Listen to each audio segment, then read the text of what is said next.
So we just really want to know what the process is like with footwear design, because obviously there's so much footwear that's really good with 44, whether that's like the marathon boot, Oh, you know the the cowboy names? boot. Yeah, of Oh, let's course, go. of Okay, course. yeah, let's go. The cowboy boot. So kind of what's the process like making all this footwear, and kind of how difficult is it? Just give us the info.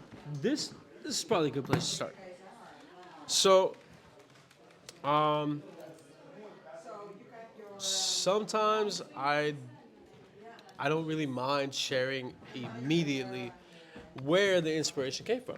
You know what I mean? This is very, very much clearly a work boot, right? And much more so, in some cases, a Timberland. In some cases, a Caterpillar. In some cases, a just a classic work boot, right? This is representative of like a roof over your head and food on the table.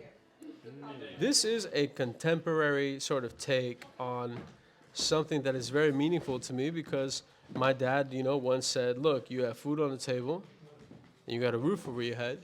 Go figure it out."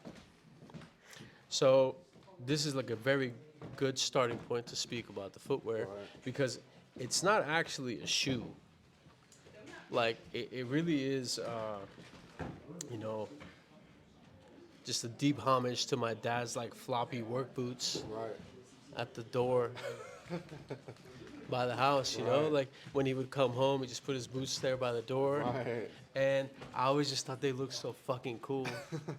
And every time I tried them on, I couldn't fit them, which is funny two ways. Right. Clearly, you can you feel your dad's boots, No.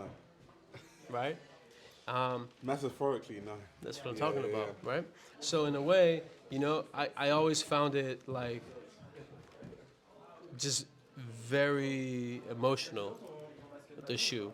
And I think that that's why people, when they see it, even if they don't necessarily understand it Yeah. or like it, Yeah. internally, I think you feel it. Yeah. It's an intrinsic like value I think that we all share. Like the people who provide for us and give us opportunity, and we want to make them proud. Yeah. I don't work anymore with my dad and paint houses and do construction, but I feel like this is How you pay homage. yeah. I feel like this is where we meet Yeah. for real. Like all those times that we got in fights and shit was like, I don't want to paint fucking houses, bro. I'm not doing that. I think this is the byproduct of that dynamic.